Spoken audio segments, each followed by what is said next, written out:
5월 4일 월요일 새벽에 우리에게 주신 하나님의 말씀은 아모스 2장 4절에서부터 8절까지 말씀입니다. 여호와께서 이와 같이 말씀하시되 유다의 서너 가지 죄로 말미암아 내가 그 벌을 돌이키지 아니하리니 이는 그들이 여호와의 율법을 멸시하며 그 율례를 지키지 아니하고 그의 조상들이 따라가던 거짓 것에 미혹되었음이라. 내가 유다에 불을 보내리니 예루살렘의 궁궐들을 사르리라. 여호와께서 이와 같이 말씀하시되 이스라엘의 서너 가지 죄로 말미암아 내가 그 벌을 돌이키지 아니하리니 이는 그들이 은을 받고 의인을 팔며 신 한 클레를 받고 가난한 자를 팔며 힘없는 자의 머리를 티끌 머릿속에 발로 밟고 연약한 자의 길을 굽게 하며 아버지와 아들이 한 젊은 여인에게 다녀서 내 거룩한 이름을 더럽히며 모든 제단 옆에 전당 잡은 옷 위에 누우며 그들의 신전에서 벌금을 얻는 포도주를 마심이니라. 아멘. 오늘 새벽부터 이렇게 온라인을 통해서 여러분을 만나게 되어서 너무나 감사를 드립니다. 지난주 새벽부터 우리는 아모스서의 말씀을 묵상하고 있습니다. 아모스 선지자는 예루살렘 근교 드고아 지방의 목동 출신이었습니다. 그는 선지자 훈련을 받지 않은 평신도 출신 선지자로도 아주 유명합니다. 그는 유대 출신이었지만 북이스라엘의 신앙 부흥 운동을 전개하였던 그런 선지자였습니다. 아모스 선지자가 활동하던 당시 북이스라엘의 왕은 여로보암 2세입니다. 여로보암 2세는 북이스라엘에서 가장 강력한 나라를 그렇게 건설하였던 왕이었습니다. 그가 통치한 기간은 40년입니다. 그 40년 기간은 정치적으로나 경제적으로 아주 부흥한 시대였습니다. 솔로몬 왕 이후 가장 부강한 나라를 건설하고 이끌었던 왕이 바로 이 여로보암 2세입니다. 그러나 한국가의 부는 오히려 사회 정의를 깨뜨리는 결과를 가져오기 마련입니다.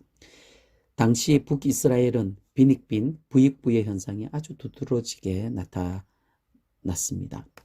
부자는 점점 더 부유해지고 가난한 자는 점점 더 가난해지고 억압받았습니다. 그런 사회를 정화하고 바른 길을 제시해야 할 종교는 도리어 사회보다 더 부패하였습니다. 종교가 정직하지 못하여 사회 전반에서 불의를 낳고 그래서 사회는 점점 더 어두워지고 희망이 없는 그런 사회가 되어갑니다. 오늘날 우리가 사는 이 시대와 너무나 유사한 점이 많습니다. 당시 북이스라엘이나 오늘날 우리 사회나 영적 도덕적으로 타락이 가속화되는 그런 시대입니다.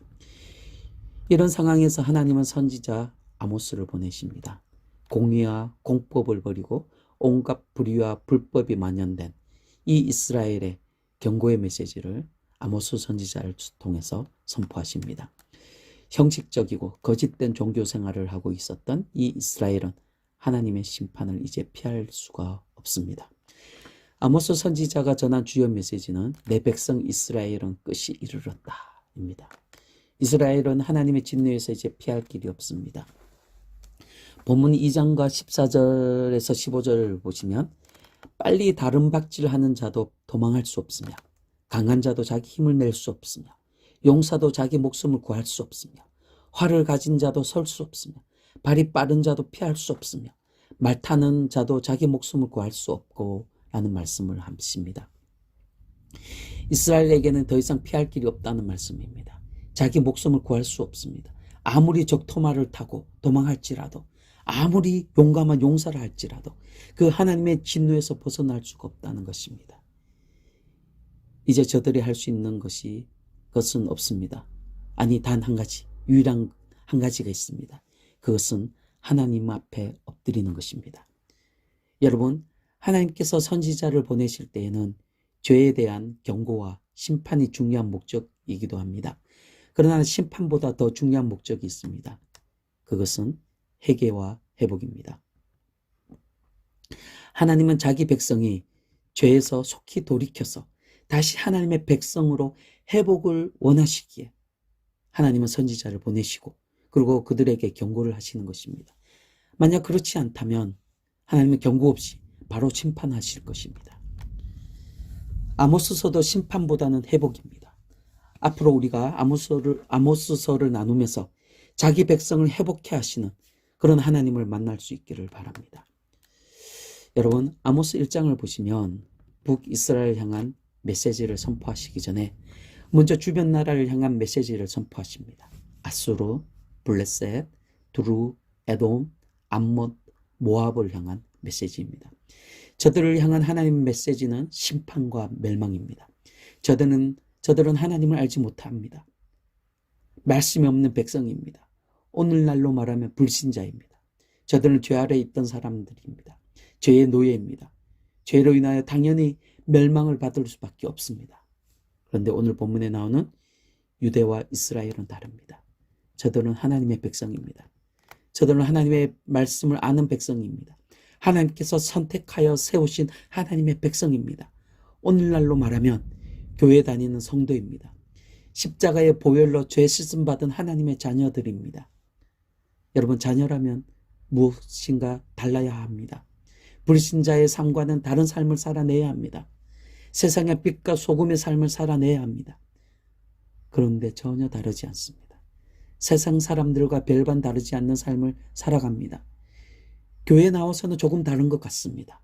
교인들과 만나서 말할 때는 다른 것 같습니다. 하지만 세상에 나가면 전혀 다르지 않습니다. 경제적 이권 앞에서는 다르지 않습니다. 정욕적이고 음란한 삶에서는 전혀 다르지 않습니다. 오늘 본문 4절을 보시길 바랍니다. 여호와께서 이와 같이 말씀하시되 유다의 서너 가지 죄로 말미암아 내가 그 벌을 돌이키지 아니하리니 이는 그들이 여호와의 율법을 멸시하며 그 율례를 지키지 아니하고 그의 조상들이 따라가던 거짓 것에 미혹되었음이라 라고 말씀합니다. 4절에서 하나님께서 지적하신 유다의 죄는 무엇입니까? 한마디로 하나님의 말씀을 무시한 죄를 말씀하고 있습니다. 저들은 하나님의 말씀을 아는 자들입니다. 그러나 말씀대로 살지 않았습니다. 절기마다 성전에 나와 제사를 드리고 그리고 집에서는 주야로 말씀을 묵상합니다. 그러나 말씀이 말하는 대로 따르지 않았습니다. 순종하지 않았습니다. 도리어 거짓 것에 미혹되어 그 길을 따라갔습니다. 하나님께서 지시하시고 인도하시는 길이 아니라 거짓이 가르쳐주는 길로 갔습니다. 음란하고 정욕적이고 욕심에 찬 그런 삶을 살아갔습니다. 그렇다면 북이스라엘의 죄는 무엇입니까? 본문 4절에서 8절까지 북이스라엘의 죄를 나열하고 있습니다. 그 중에서 핵심은 6절 하반부에 나옵니다. 그들이 은을 받고 의인을 팔며 신 한 컬레를 받고 가난한 자를 팔며 라고 말씀합니다. 북이스라엘 백성들은 지금 물질 만능주의에 빠져 있습니다. 나라가 부강하고 잘 사다 보니 물질이면 모든 것이 다 된다라는 생각을 가지고 있습니다. 돈만 벌 수 있다면 모든 것을 다 팔았습니다. 사람도 팝니다. 의인도 팝니다. 심지어 가족도 돈이 되면 팔 수 있습니다. 사람들을 착취합니다. 억압합니다. 여자들을 성적 유린한 후에 전당 잡아 이방 신당에 팔아버리기도 했습니다. 이스라엘은 하나님의 백성들입니다. 애굽에서 건지셔서 가나안 땅에 심은 하나님의 소유입니다. 이런 백성들을 억압하고 착취하는 것은 바로 하나님을 무시하는 것입니다. 저들은 심판받아 마땅합니다.